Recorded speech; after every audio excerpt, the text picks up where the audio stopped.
Hello yes நம்ம please welcome to Vijay stock and welcome to another video. இப்போ நம்ம ஒரு பொய்யை திரும்ப திரும்ப சொல்லிக்கிட்டே இருந்தோம்னு வச்சுங்களேன், அதற்கான ஆதாரங்களை நம்மளால் திரட்ட முடியல, இவர் பொய் தான் சொல்கிறாரு அப்படின்றதுக்கான ஆதாரங்களை நம்மள்ட்ட திரட்ட முடியல அப்படின்னும் போது, அந்த பொய்யை திரும்ப திரும்ப திரும்ப திரும்ப திரும்ப சொல்லிகிட்டே இருந்தாங்க அப்படின்னா அந்த பொய் உண்மையாக கன்வெர்ட் ஆயிரும். அதை எல்லோரும் நம்ப ஆரம்பிச்சிடுவாங்க. ஆமாம், இவர் உண்மையை தான்ப்பா சொல்ல போகிறாரு, அப்படி இவர் உண்மை தான் சொல்கிறாரு, அப்படி எப்படி பொய் சொல்ல முடியும், அப்படி பொய் சொல்லியிருந்தானே எனக்கு தெரிஞ்சிருக்குமே அப்படின்னு எல்லாருமே சந்தேகப்பட்டு கடைசியில் அந்த பொய்யை உண்மையாக நம்பிடுவோம். ஸோ அப்படி ஒரு பொய்மையின் அடையாளமாக இருக்கக்கூடியவர் தான் மிஸ்டர் சீமான் அவர்கள். அவர் பார்த்திங்கன்னா தமிழ் தேசியத்தை கையில் எடுத்ததுக்கு முக்கியமான காரணம் யாருன்னு பார்த்திங்கன்னா தலைவர் பிரபாகரன் அவர்கள் அப்படின்ற அந்த ஐடியாலஜியை வச்சு தான் எடுக்கிறாரு. முக்கியமாக அவர் இவருக்கு மிகப்பெரிய பொறுப்பை கையில் தூக்கி கொடுத்த மாதிரியும், நான் இல்லைன்னா நீங்கள் தான் இந்த தமிழர்களையும் தமிழ்நாட்டு மக்களையும் காப்பாற்றணும் அப்படின்னு சொல்லி இவர்கிட்ட அப்படியே இந்த கன்னை தூக்கி கையில் கொடுத்துட்டார் போல இருக்குது. அப்படி தான் இவர் பல வருஷம் சொல்லிகிட்டு இருந்தார். நம்மளும் சம்டைம்ஸ் அதெல்லாம் உண்மையாக கூட இருக்கும் போல இருக்குது அப்படின்னு நம்பிக்கிட்டு இருந்தோம். ஆனால் அதெல்லாம் அப்படி கிடையாது. இவர் அப்படிலாம் போயிட்டு அவ்வளோ நேரம்லாம் அங்கே இருந்தது கிடையாது. வெறும் ஒரு 10 நிமிடத்தில் 10 நிமிஷம் தான் பார்த்துருக்காரு அப்படின்றத அவங்க கட்சியில் இருக்கிறவங்களே, அதுவும் பிரதான பேச்சாளராக இருக்கக்கூடிய காளியம்மாள் அவங்க அப்படி சொல்லுவாங்க அப்படின்றத நான் கனவுல கூட நினச்சி பார்க்கல. ஆனால் அதுதான் உண்மை.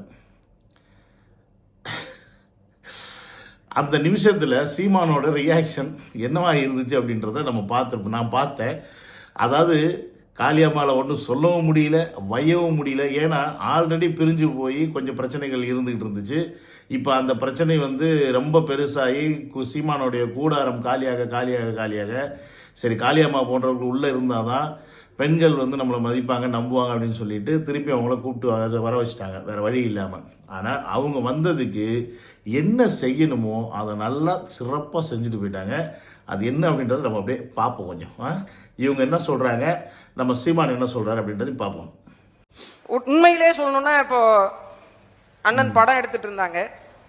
ஒருவேளை படம் எடுக்க மட்டும் போய் அங்கே போய் ஷூட்டிங் மட்டும் எடுத்துட்டு திரும்பி வந்திருந்தாங்க அப்படின்னா உண்மையிலேயே இத்தனை பேருக்கான ஒரு தமிழ் தேசிய தலைவராக இவர் நமக்குள்ள புகுத்தப்பட்டிருக்க மாட்டார். அங்க போய் ஒரு 10 நிமிட பேச்சு இவ்வளவு பெரிய மாற்றத்திற்கு காரணமாகி அவருடைய அரசியலை நிலைபெற செய்வதற்கான ஒரு மையப்புள்ளியாக இருந்தது. ஆனால் அவருடைய கனவு என்பது இன்னும் நிலைபெறாமலே இருக்கிறது. பேசிய தங்கை கூட சொல்றாங்க, நான் படம் எடுக்கத்தான் போனேன்னு எல்லாரும் ரசிச்சிருக்காங்க. இன்னும் படம் எடுக்க போனவர்கள் வேற, அந்த படம் எடுக்கிற குழுவினரை பயன்படுத்தி கொண்டு என்னை அழைத்து கொண்டு போனது வேற, அதன் நோக்கம் வேற. படம் அவர்கள் எடுத்தார்கள். அந்த விழாவை தொடக்கி வைத்தேன் நான் இங்கிருந்து ஒரு திரைப்பட இயக்குனருங்கிற முறையில். படம் நான் எடுக்கல. மற்றவர்களெல்லாம் 8 நிமிடம் தான் பேசிக் கொண்டிருந்தார்கள். தங்கை 10 நிமிடம் கூட 2 நிமிடம் சேர்த்து சொல்லியிருக்கிறார்கள். என்ன நடந்ததுன்னு எனக்கும் என் தலைவனுக்கும் தெரியும், பக்கத்தில் இங்கே இருக்கிற பல போராளிகளுக்கு தெரியும். அவர்கள் சொல்ல முடியாத நிலையில் இருப்பதால் எல்லோரும் ஒன்றை சொல்லிக் கொண்டிருக்கிறார். 10 நிமிடம் பேசியவனைத்தான் சீமான்ட்ட சொல்லு, நம்பி விட்டு போறோம்னு சொல்லு, அவர்கிட்ட தான் ஒப்படைக்கிறோம்னு சொல்லு, தொடர்ச்சியா முன்னெடுக்க சொல்லுன்னு 10 நிமிஷம் பேசணுன்றதான் விட்டு போவாங்களா? அதெல்லாம் இல்லை.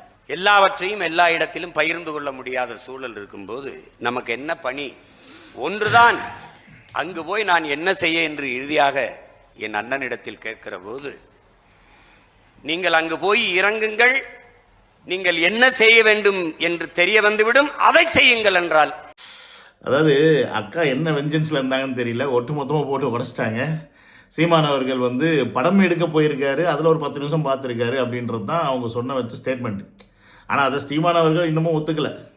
அவங்களுக்கு தெரிஞ்சது அவ்வளோதான். பல பேர் 8 நிமிஷம் சொல்கிறாங்க, இவங்களா 10 நிமிஷம் சொல்லியிருக்காங்கன்னு சொல்லிட்டு அவரும் லைட்டாக முட்டு கொடுத்துட்டு பேசினாலும் அவர் சொன்ன விஷயம் நம்பக்கூடிய விஷயமா இருக்கா அப்படின்னு கேட்டால் அதுதான் இங்கே பிரச்சனையே.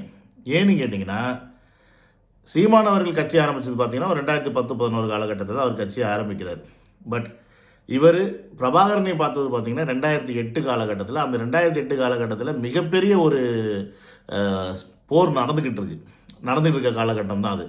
2009 தான் வேலுப்பிரபாகரன் அவர்கள் பார்த்தீங்கன்னா கொல்லப்படுறார்.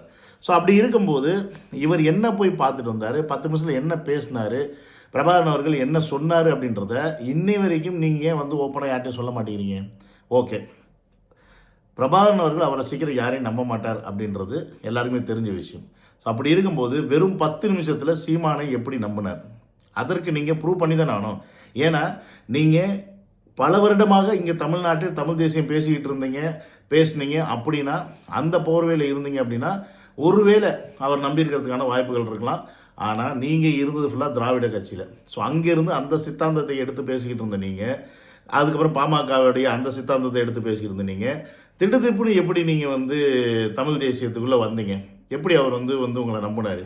ஸோ இதெல்லாம் விளக்க வேண்டிய கடமை சீமானுக்கு இருக்குல்ல. பட் அதை வந்து சீமான் வந்து செய்ய மாட்டார். கேட்டால் பல மாவீரர்களுக்கு தெரியும், ஆனால் அவங்க வந்து சொல்ல முடியாமல் சூழ்நிலை இருக்காங்க. ஏன்?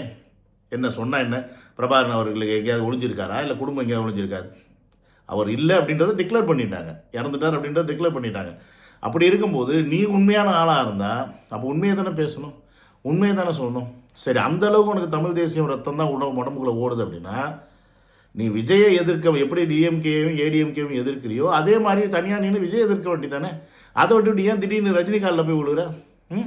இப்போ நீ ரஜினிகாலில் விழுந்தனால நாங்கள் வந்து பயந்துட்டோமா அப்படின்னா அதெல்லாம் மேட்ரு கிடையாது. தமிழ் தேசியன்ற பேரை எடுத்து நாம் தமிழன்ற ஒரு கட்சியை ஆரம்பித்து தமிழர்களை கொண்டு போய் இப்போ நீ வந்து ரஜினிகாலில் வந்து போட்டு வந்திருக்க. அதுதான் இங்கே பிரச்சனையே. விஜய் அவர்கள் போய் ரஜினிகாலில் வந்து விழுகலையே. எத்தனையோ எதிர்ப்புகள் வந்துச்சு. இப்போ கண்டினியூஸாக எதிர்ப்பு வந்துக்கிட்டு தான் இருந்துச்சு விஜய்க்கும் ரஜினிக்கும்.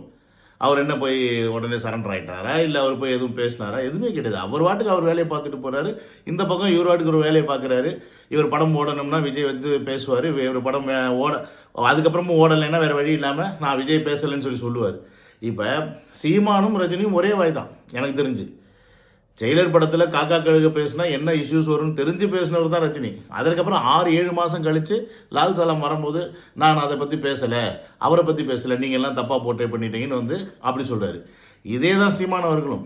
இதற்கு முன்னாடி சீமான் அவர்கள் விஜய் பற்றி என்ன பேசுனீங்க, ஏது பேசுனீங்க அப்படின்றது உங்களுக்கு ஞாபகம் இல்லாமல் இருக்கலாம், ஆனால் எங்களுக்கு ஞாபகம் இருக்குது. அப்படியே அதை கொஞ்சம் பாட்டு வருவாருங்க. இது சூப்பர் ஸ்டாருங்கிறது ஒரு பட்டம் தம்பி, அது பட்டயம் கிடையாது, கல்வெட்டு எழுத்து கிடையாது.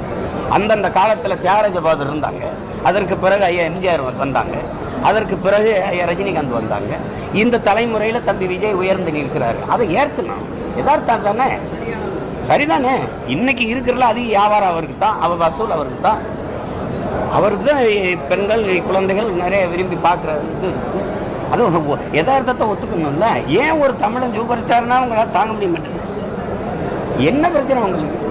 ஓகே, இப்போ நீங்கள் பார்த்த சீமான் வந்து பார்த்தீங்கன்னா பிஃபோர் 6 PM ஓகேங்களா. அதனால அவர் வந்து தம்பி விஜய் அவர் வந்து சூப்பர் ஸ்டார் அப்படின்னு சொல்லி பேசியிருக்காரு. இப்போ அப்படியே இன்னொரு வீடியோ பார்ப்போம். இது வந்து ஆஃப்டர் 6 PM ஓகேங்களா. இருங்க, ஒரு தடவை தாண்டா என் கூட நான் அவரும் நின்று, ஒரே ஒரு தடவை. ஐயோ ஐயோ ஐயோ, ஏன் தெரியுதா? அவர் திரையுலகின் சூப்பர் ஸ்டார், நாம அரசியல் சூப்பர் ஸ்டார், 2 ஸ்டார். வெக்கமே இல்லாம அவர் வந்து சினிமாவில் சூப்பர் ஸ்டாரா, இவர் வந்து அரசியலில் சூப்பர் ஸ்டாரா? அரசியலில் சூப்பர் ஸ்டார் எதுக்கு பார்ப்ப? சினிமா சூப்பர் ஸ்டாரை பார்த்த நீ தான் அரசியலில் சூப்பர் ஸ்டார் தானே. எதுக்கு சினிமா சூப்பர் ஸ்டாரை போய் பார்த்த? சரி, இப்போ இவர் சினிமா சூப்பர் ஸ்டார்னா அப்போ இதற்கு முன்னாடி விஜய் பற்றி பேசின வாய் என்ன வாய்? அதாவது மனுஷன் வந்து புழுகலாங்க, ஆனால் ஓவராக புழுகக்கூடாது. இந்த அளவுக்கு நீ வாயை இந்த கண்ணு முன்னாடி இன்னைக்கு ஜென்ரேஷன் எக்ஸில் இருக்கும், யங்ஸ்டர்ஸ் எல்லாமே ஜென்ரேஷன் எக்ஸில் இருக்கிறாங்க. நீ என்ன பண்ணாலும் ஏது பண்ணாலும் அப்படி டக்குன்னு எடுத்து முன்னாடி பண்ணதையும் சரி இப்போ பண்ணுறதையும் சரி, நீ பண்ண அரை மணி நேரத்தில் உன்னோட விஷயம் வெளில வந்துடும். அந்த அளவுக்கு இன்றைக்கி வந்து பசங்க வந்து சோஷியல் மீடியாவில் ஃபாஸ்ட்டாக இருக்கும்போது நீ இந்த மாதிரிலாம் போய் சொல்கிறது வந்து எப்படியா ஏற்றுக்க முடியும்? அது மட்டும் இல்லாமல் நீ என்ன சொல்கிற? விஜய் அவர்கள் மாவீரம் போட்டுறதுன்னு ட்விட்டரில் போட்டோன்னே அவர் வந்து ட்விட்டரில் போடுவார், அவருக்கு என்ன மாவீரத்தை பற்றி தெரியும் அப்படின்னு சொல்லி நீங்கள் கேட்குற. உண்மையை சொல்ல போனால் உன்னை விட அவர் தாயா மாவீரம் அதிகம், மாவீரர். ஏன்னு கேட்டேன்னு வச்சுக்க, நீ சீமான பிரபாகரன் அவரை போய் 10 நிமிஷம் பார்த்துட்டு வந்த அப்படின்னு சொல்லியிருக்க. ஆனால் அவர் ஈழத்தில் தான் பொண்ணே எடுத்திருக்காரு. ஓகே, அவர் உண்மையை சொல்ல போனால் ஈழத்தோட மருமகன், ஸ்ரீலங்கா மருமகன் அவர். அதை உன்னை விட அவருக்கு வீரம் அதிகம். அவர் வந்து மீனவர்களுக்காக நீ இப்போ பேசுனீங்க ஓகேங்களா. இவர் எப்போ பேசியிருக்காரு? ஒரு நடிகராக இருக்கும்போதே எப்படி பேசியிருக்காரு அப்படின்றத லாஸ்ட்டாக எல்லாரும் பார்த்துட்டு என்ஜாய் பண்ணுங்க. நான் இந்த வீடியோ இதை முடிச்சுக்கிறேன். See you on another video. Love you all. Take care. Bye bye. அதாவது இலங்கை ராணுவத்துக்கு நம்ம அடங்கி போறதுனால நம்மள கோழைகள்னு அர்த்தம் இல்ல. புலியை முரத்தால் அடித்து விரட்டிய புறநானூற்று தமிழச்சியின் தாய்ப்பால் குடித்து வளர்ந்த பரம்பரை. புலிக்குட்டிகள் நாங்கள். நான் அடிச்சா தாங்க மாட்டேன், 4 மாசம் தூங்க மாட்டேன், மோதிப்பாரு வீடு போய் சேர மாட்டேன். இதுதான் நடக்கும். உலக வரைபடத்துல இலங்கைன்ற ஒரு இடமே இல்லாம போயிடும்.